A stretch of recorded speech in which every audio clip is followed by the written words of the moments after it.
¿Cómo andás, Carlitos? ¿Qué decís, Martín? Muy bien, ¿vos? Muy bien, muy bien. Esperá que a ver si mejoramos un poquito la luz. Genial. No es mucho, pero...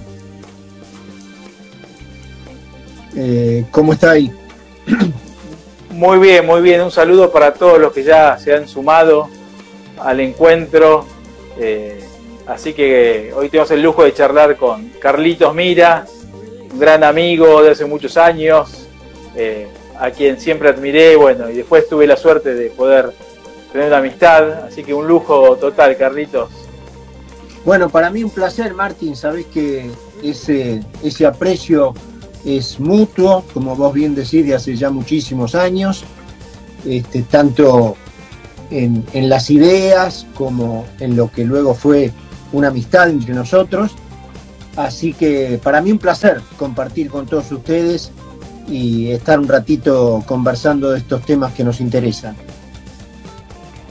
Genial, bueno, para todos lo conocen a Carlitos, pero hago una mini presentación porque ya todo es parte de la familia. Pero bueno, Carlos es periodista, obviamente, además abogado, ¿sí? Con una extensa trayectoria, ha publicado diversos libros,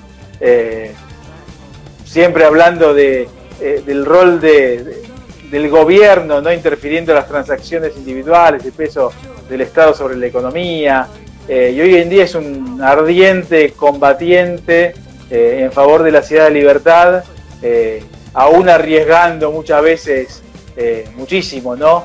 Así que, ¿cómo ves la situación, Carlitos? Y no bien, por contestar como suelen hacerlo los japoneses. Viste que los japoneses nunca dicen mal, ¿no? Dicen sí, no.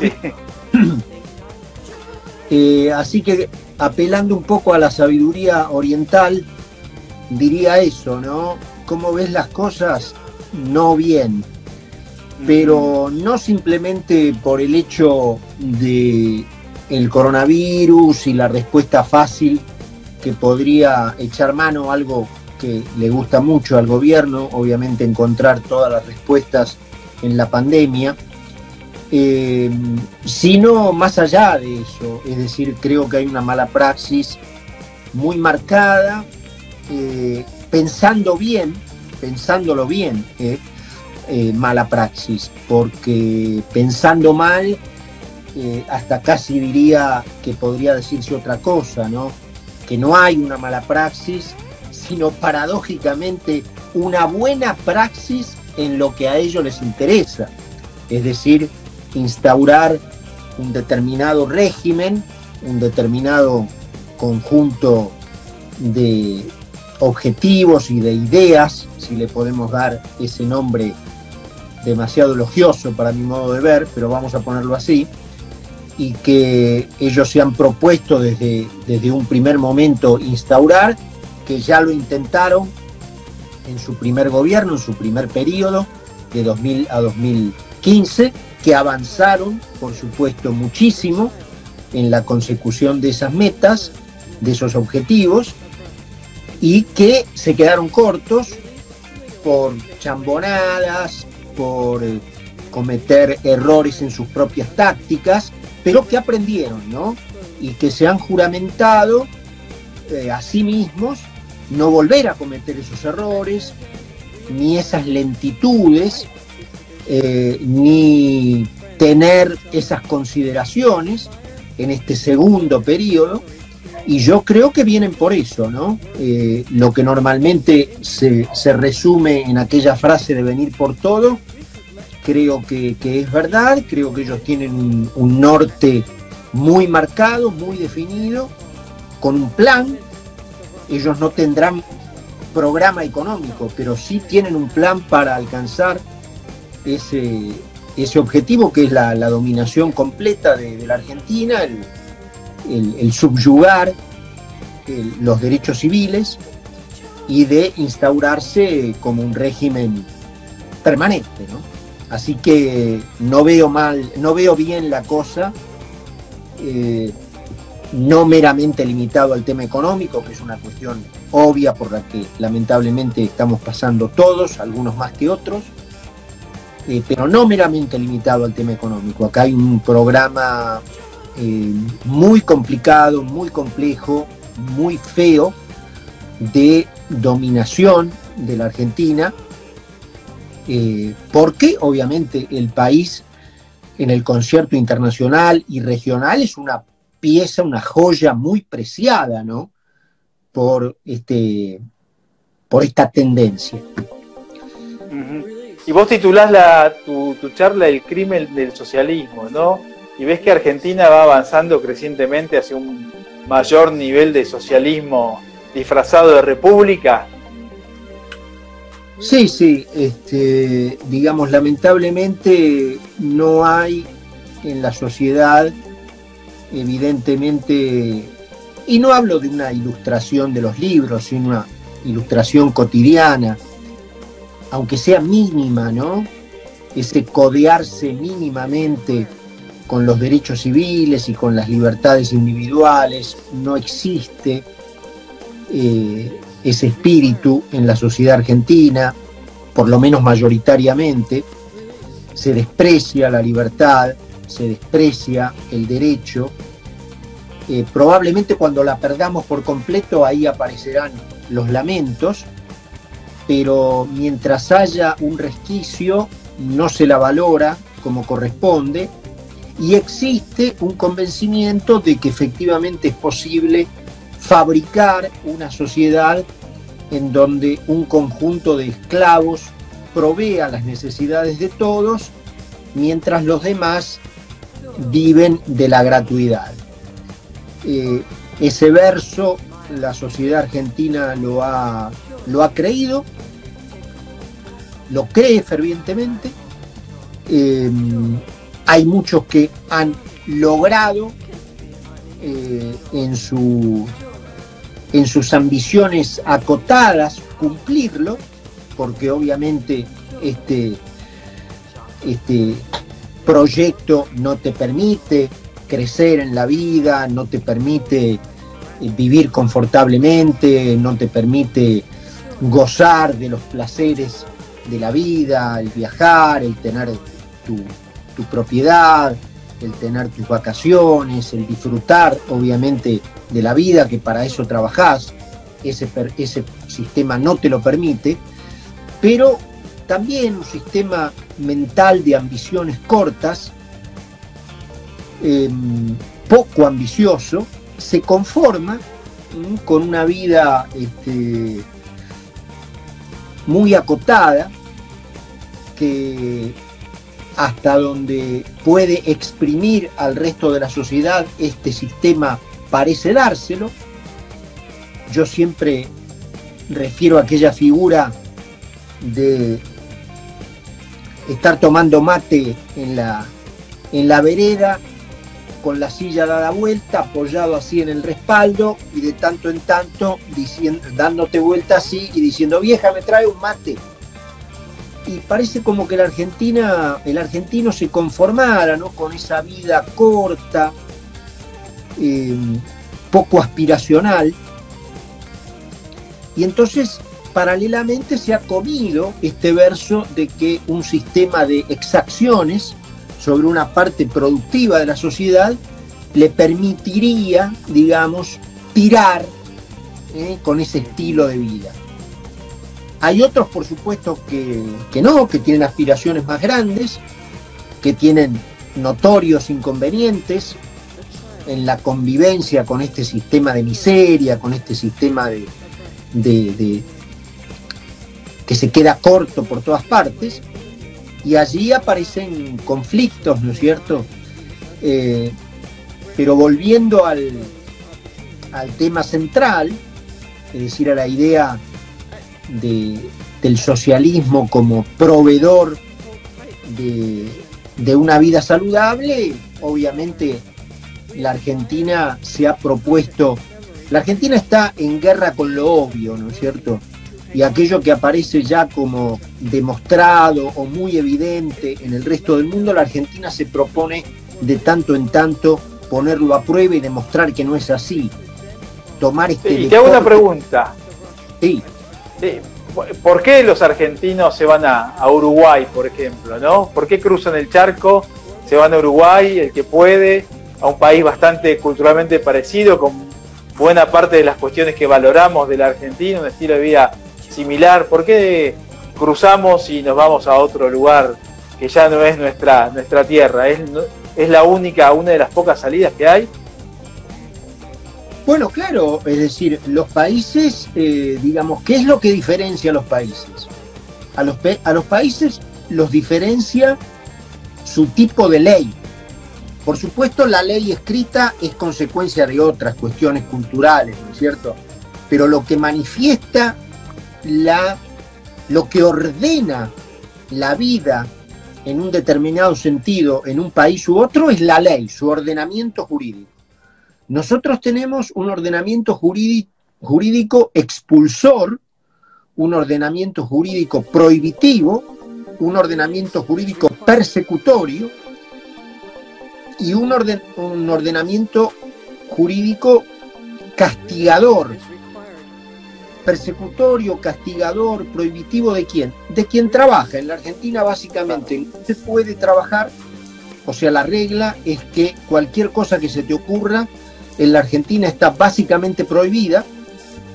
Está claro que la ley no dice tal cosa está prohibida, pero los requerimientos, las regulaciones son tantas que a los efectos prácticos es como si estuvieran prohibidas. Luego, en el mejorísimo de los casos de que venciendo todas esas restricciones, vallas, obstáculos y regulaciones, puedas, porque sos muy terco y muy pertinaz, puedas llevar adelante finalmente tu idea, el Estado te confisca el fruto de ese trabajo vía una cantidad indiscriminada que ya llega a los casi 170 impuestos, con lo cual esa actividad que tanto te costó constituir no te permite siquiera tener la alegría de disfrutar del fruto de tu trabajo, porque el Estado te lo saca, te lo roba, te lo quita. Legalmente, porque el orden jurídico lo hacen ellos y ellos se permiten robar sin que tengan el rótulo de delincuentes, es decir, es una forma muy saludable de ser ladrón. Sí. Yo hago la ley por la cual me permito a mí mismo robar legalmente y que el robo no sea un delito y que por lo tanto a mí no me llamen delincuente, sino al contrario, que me llamen altruista porque robo para repartir. Entonces, la gente emprendedora, la gente que va para adelante, la gente que quiere progresar y que no le gusta nada que le roben el fruto de su trabajo y que en un paso anterior le gusta tener facilidades para poder emprender su tarea, su sueño, aquel objetivo que lo desvela, se va a un país cuyo ordenamiento jurídico sea más permisivo que el argentino, sea menos confiscatorio que el argentino y por lo tanto produzca una vida más feliz que la que se puede desarrollar en la Argentina, porque podemos filosofar más o menos, pero el objetivo de todo el mundo es vivir más o menos feliz y más o menos tranquilo. Y eso se logra con el producido de trabajo, nada del otro mundo, más o menos eficiente, conseguir una actividad que la sociedad demande y que por lo tanto esté dispuesta a remunerar y que el Estado no te robe lo que ese trabajo te dio. Y te hago una consulta, nos hemos encontrado algunas veces en algún aeropuerto de Miami y yo te comenté varias veces, voy por año a ver a mi hijo que vive allá, que ya está terminando la facultad a los 21 y se respira otro espíritu cultural, social, ¿no? Un espíritu de sueño, futuro, creación, cambio del planeta, mejora. ¿Cómo lo ves contra este clima que vos decías de displicencia, ¿no? Del hombre sentado en la puerta de la casa esperando que llegue el mate? Bueno, obviamente el día y la noche, ¿no? Obviamente la Tierra y Plutón. Es decir, efectivamente la vida arranca con un sueño. La vida arranca con un sueño. Si el ordenamiento jurídico que rige en tu país no te permite realizar más tarde, más temprano, con más complicaciones, con menos complicaciones, dependiendo de tu esfuerzo, de tu creatividad, no te permite, aunque sea tener la esperanza de haber materializado ese sueño, obviamente el hombre se frustra, vive mal, enojado, se agria su carácter y vive en una sociedad tanguera, ¿no es cierto?, con un lamento permanente por oposición a una sociedad alegre, a una sociedad que cree que lo mejor no ha ocurrido todavía, que está por venir. Exacto. Y que generalmente ese futuro mejor justamente está basado en la esperanza de ver concretado tu sueño individual, que no es un sueño egoísta, porque todo sueño es incompleto. Vos para conseguir materializar ese sueño necesitas de la colaboración de los demás, y es una constante ida y vuelta entre la competencia y la cooperación. La competencia te mejora y la colaboración te ayuda. Entonces, ese interrelacionamiento humano produce progreso, crecimiento, y aún los menos dotados reciben su cuota parte y están mejor de lo que estarían en un régimen de limosna y dependencia, ¿no es cierto? Claramente, ¿no? ¿Y vos cómo ves, qué posibilidades ves de que Argentina cambie? ¿Por dónde debería ir la cuestión? ¿Por las instituciones informales, la cultura? ¿Ves esperanzas para poder generar un cambio en Argentina profundo? Yo lo veo muy difícil, para serte franco, Martín. La verdad, no quiero ser demagogo. En mi profesión he llegado al convencimiento de que después de la política, después del banquito político, no hay nada más demagógico que el micrófono o la cámara. Así que no quiero caer en lo que critico. Entonces no voy a decir algo para quedar bien. Yo lo veo muy difícil, muy difícil. La Argentina ha sido un país exitoso en el proyecto gramsciano de cambiar el sentido común medio de la sociedad, y hoy la sociedad está convencida, o gran parte, pongámoslo así, de la sociedad está convencida que lo que todo el mundo sabe que está bien, está mal, y que lo que todo el mundo sabe que está mal, está bien. Es decir, se han dado vuelta los valores. La Argentina tiene un problema de valores, de tal modo, a tal grado, la magnitud del desmoronamiento axiológico es de tal medida que yo veo complicada una reversión, muy complicada una reversión.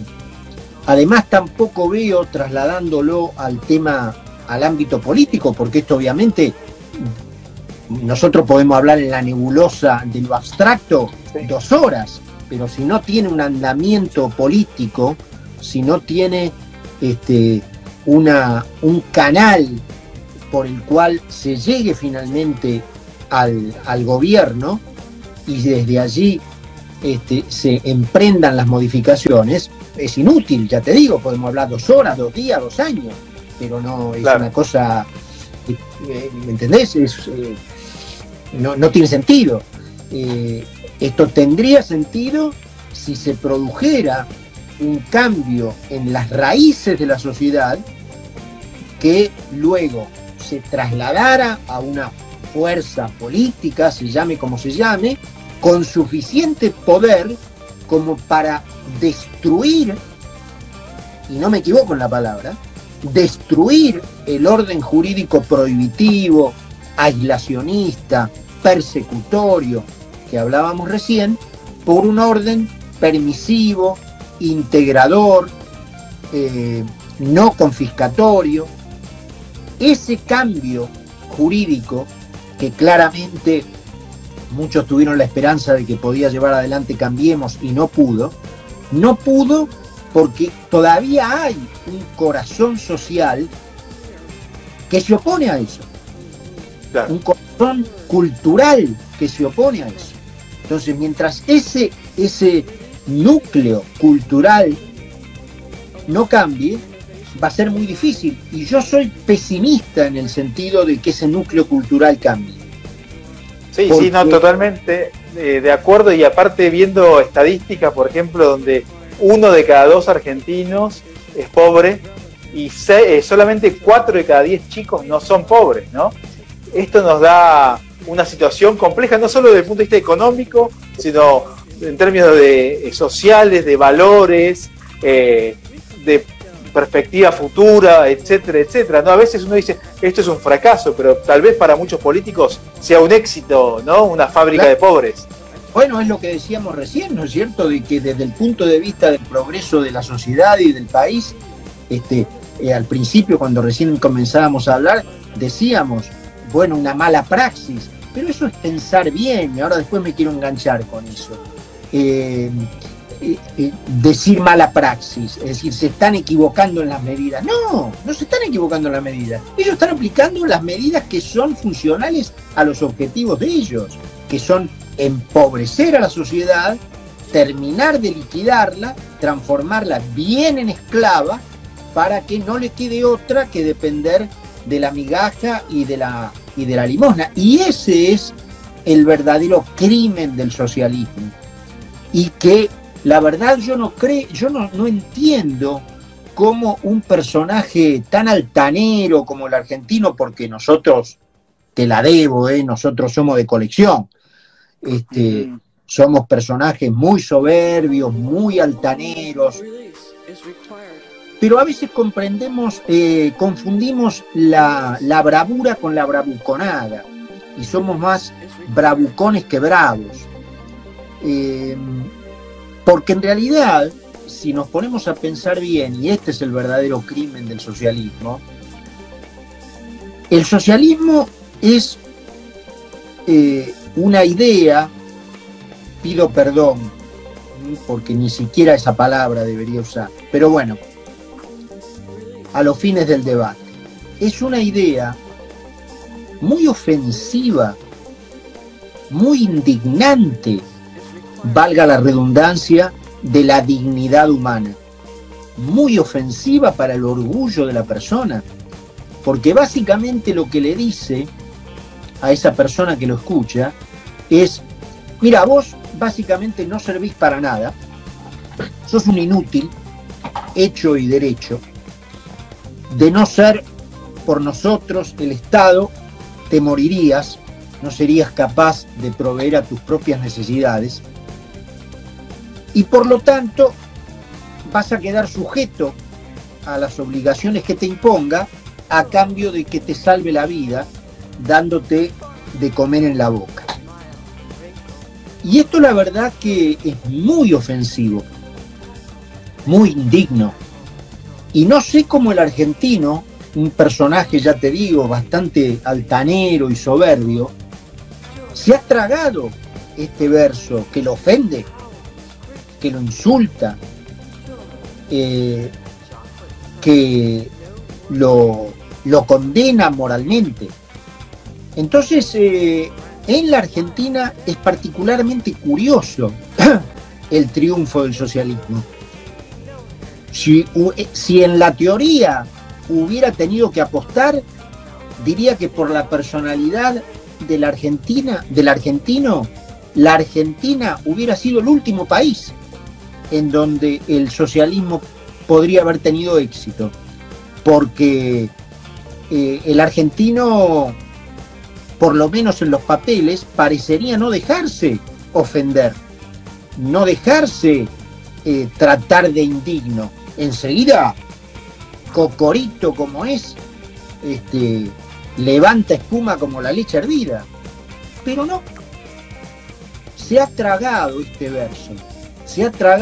verso de que efectivamente es posible construir una estructura que nos haga vivir del cucharón de comida del Estado, sin mayor esfuerzo de nuestra parte, y que para valernos en nuestra propia vida somos poco menos que inservibles. La verdad, increíble que el argentino haya creído esto. Y esto por pensar bien, porque en realidad todos sabemos que esto es un verso, porque siempre es mejor que te llamen socialista a que te llamen delincuente. Yo estoy convencido que el socialismo ha sido una abstracción creada a propósito, una máscara hecha a medida para encubrir delincuentes.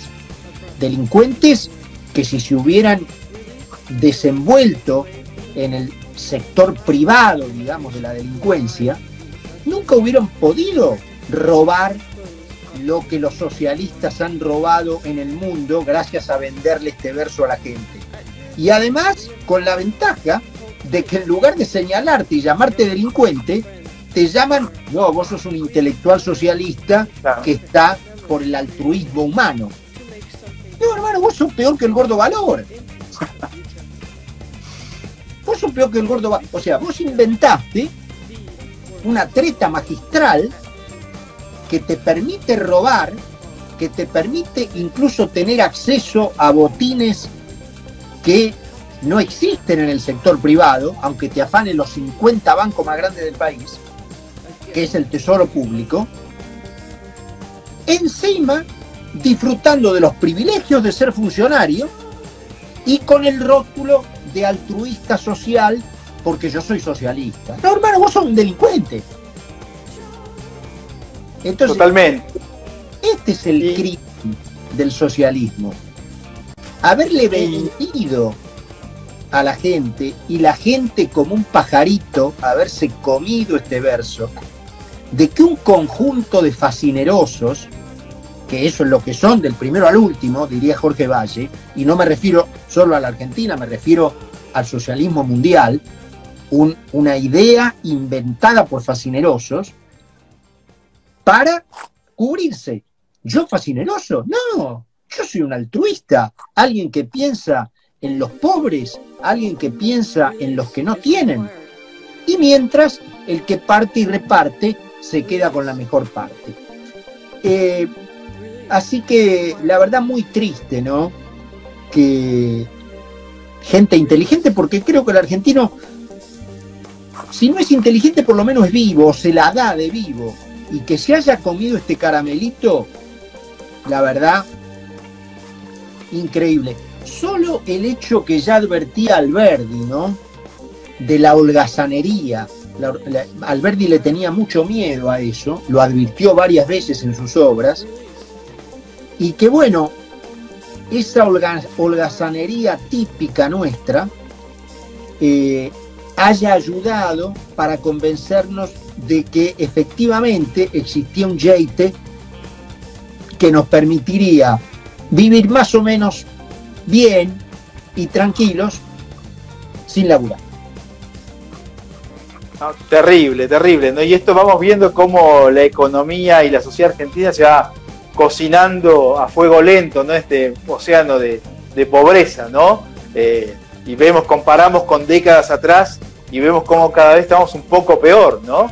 Y lentamente y sin capacidad de cambio, ¿no? Y a veces los que nos consideramos clase media somos una porción cada vez menor del total, ¿no? De la Argentina, y estamos en el pico, digamos, de la sociedad, lamentablemente, ¿no? La clase media ya es una excepción. Exactamente, y con mucho peligro de desaparición, con mucho peligro de que aquello que el socialismo vende, es decir, una sociedad más igual, lo sea en la miseria, con la construcción de una nomenclatura privilegiada, como ha ocurrido en todos los países que han tenido la desgracia de padecerlo, que tienen acceso a los bienes confortables y a los goces de la vida, mientras el pueblo raso se muere de hambre, ¿no? al grito de somos todos iguales. Yo no quiero concluir en que todo esto es fruto de la envidia y del resentimiento social, porque sería una conclusión bastante fea para nosotros, pero a veces está cerca, ¿no? A veces está cerca. Así que bueno, Carlos, para cumplir con los tiempos, y en primer lugar te agradecemos muchísimo, una alegría, un honor escucharte, y te invitamos a decir unas palabras para las personas que nos están escuchando. Agradecemos a todos los presentes, los invitamos a compartir esta entrevista. Va a estar el video, apenas terminemos el video en vivo, va a estar también posteado en el Instagram de Atlas y también va a estar en YouTube. Así que, Carlos, tus palabras finales. Mira, Martín, obviamente, antes que nada, un agradecimiento para todos ustedes, la posibilidad de haber compartido estos minutos.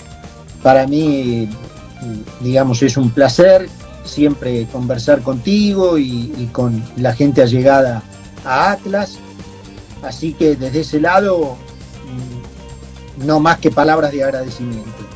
En el resto, un poquito lo que conversábamos, ¿no? Mucho tiempo no queda, las oportunidades se agotan y la Argentina debería reaccionar, ¿no? Siempre es preferible la desigualdad de la libertad que la igualdad de la servidumbre. La Argentina va a tener que decidir más temprano que tarde cuál de las dos cosas quiere, porque no es posible combinarlas. La libertad es desigual. Efectivamente, cuando un orden jurídico entrega libertad a sus ciudadanos, va a haber algunos que en la escala social crezcan más alto y más rápido que otros. Pero si por evitar esa situación que yo recién refería como resentida o envidiosa, aceptamos que una guadaña imaginaria le corte la cabeza a todos a la misma altura para no ver a mi vecino Juan creciendo más rápido que yo, vamos a caer en la servidumbre. Igualitaria, por cierto, pero no por ello menos esclava. Bueno, Carlitos, muchísimas gracias. Gracias a todos los presentes. Una vez más te agradecemos y concluimos esta reunión disfrutando tus palabras que nos dejaron reflexionando. Y los invito a todos a volver a ver este video que en breves segundos va a estar disponible para compartir, tanto en Instagram como en YouTube. Un abrazo para todos, un abrazo, Carlos. Gracias, querido.